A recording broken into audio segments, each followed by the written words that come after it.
As we approached the west bank of the creek, which winds south past the town, we could see the branches on the trees in Grandma's dooryard swaying. Yet we could not reach there because a heavy mountain storm had turned a torrent into the creek channel, washed away the footbridge, and overflowed the low land. Disappointed, we encamped on high ground to wait for the waters to recede. Toward evening, Jakey, gathering his cows on the opposite side, noticed our emigrant wagon and oxen, and as he drew nearer, recognized Mrs. Lennox. Both signaled from where they stood, and soon he descried me, anxious to go to him. He also was disappointed at the enforced delay, and returned often to cheer us and to note the height of the water. It seemed to me that we had been there days and days, when a mission Indian on a gray pony happened to come our way, and upon learning what was wanted, signaled that he would carry me over for a Mexican silver dollar. Jakey immediately drew the coin from his pocket and held it between thumb and forefinger high above his head in the sunshine, to show the native that his price would be paid. Quickly the Indian dismounted, looked his pony over carefully, cinched the blanket on tighter, led him to the water's edge, and turned to me. I shuddered, and when all was ready, drew near the deep flowing current tremblingly, yet did not hesitate, for my loved ones were beyond, and to reach them I was willing to venture. The Indian mounted, and I was placed behind him.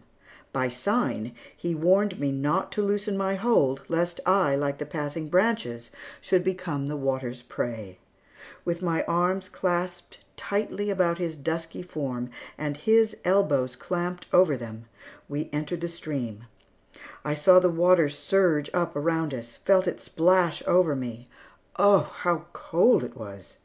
I held my breath as we reached the deepest part, and in dread clung closer to the form before me. We were going downstream, drifting past where Jakey stood. How could I know that we were heading for the safe slope up the bank where we landed? The Indian took his dollar with a grunt of satisfaction, and Jakey bade me wave to the friends I had left behind as he put me on old Lisa's back and hurried off to Grandma, Leanna, and Georgia, waiting at the gate to welcome me home. Georgia had a number of patches of calico and other trinkets which she had collected for me, and offered them as soon as we had exchanged greetings, then eagerly conducted me about the place.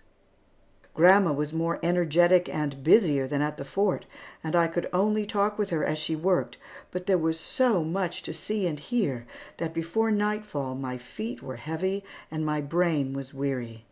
However, a good sleep under the roof of those whom I loved was all the tonic I needed to prepare me for a fair start in the new career, and Grandma's assurance, "This be your home so long as you be good," filled me with such gladness that, childlike, I promised to be good always and to do everything that should be required of me.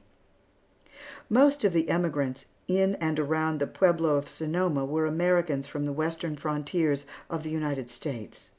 They had reached the province in the summer or early autumn of 1846, and for safety had settled near this United States Army post. Here they had bought land and made homes within neighboring distance of each other, and begun life anew in simple, happy, pioneer fashion. The Bruners were a different type. They had immigrated from Switzerland and settled in New Orleans, Louisiana, when young, and by toil and economy had saved the snug sum of money which they had brought to invest in California enterprises. They could speak and read French and German, and had some knowledge of figures. Being skilled in the preparation of all the delicacies of the meat market and the products of the dairy, they had brought across the plains the necessary equipment for both branches of business, and had already established a butcher shop in the town and a dairy on the farm less than a mile from it. Jakey was busy and useful at both places, but Grandpa was the owner of the shop and Grandma of the dairy. Her hand had the cunning of the Swiss cheese maker and the deftness of the artist in butter molding. She was also an experienced cook, and had many household commodities usually unknown to pioneer homes. They were thus eminently fitted for life in a crude new settlement, and occupied an important place in the community. A public road cut their land into two unequal parts. The cattle corrals and sheds were grouped on one side of the road, and the family accommodations on the other. 3 magnificent oaks and a weird blackened tree trunk added picturesqueness to the ground upon which the log cabin and outbuildings stood. The trim live oak shaded the adobe milk room and smoke house, while the grand old white oak spread its far-reaching boughs over the curbed well and front dooryard. The log cabin was a substantial 3-roomed structure. Its 2 outer doors opened with latch strings and were sawed across just above the middle, so that the lower sections might be kept closed against the straying pigs and fowls, while the upper part remained open to help the windows opposite give light and ventilation. The east end formed the ample storeroom with shelves for many stages of ripening cheese. The west end served as sleeping apartment for all except Jakey. The large middle room was set apart as kitchen and general living room. Against its wall were braced the dear old clock and conveniences for holding dishes, and the few keepsakes which had shared the wanderings of their owners on 2 continents. The adobe chimney which formed part of the partition between the living and the sleeping apartment gave a huge fireplace to each. From the side of the one that cheered the living room swung a crane worthy of the great copper cheese kettle that hung on its arm. In tidy rows on the chimney shelf stood bottles and boxes of medicine, 2 small brass kettles, and 6 bright candlesticks with hoods, trays, and snuffers to match. On the wide hearth beneath were ranged the old-fashioned 3-legged iron pots, dominated by the large round one used as a bake oven. Hovering over the fire sat the iron tea kettle, with its slender throat and pointed lips, now warmed to song by the blazing logs, now rattling its lid with increasing fervor. A long table with rough redwood benches around it, a few straight-backed chairs against the wall, and Jakey's half-concealed bed in the far corner, constituted the visible furnishings of this memorable room, which was so spick and span in German order and cleanliness that even its clay floor had to be sprinkled in regular spots and rings before being swept. It was under the great oaks that most of the morning work was done.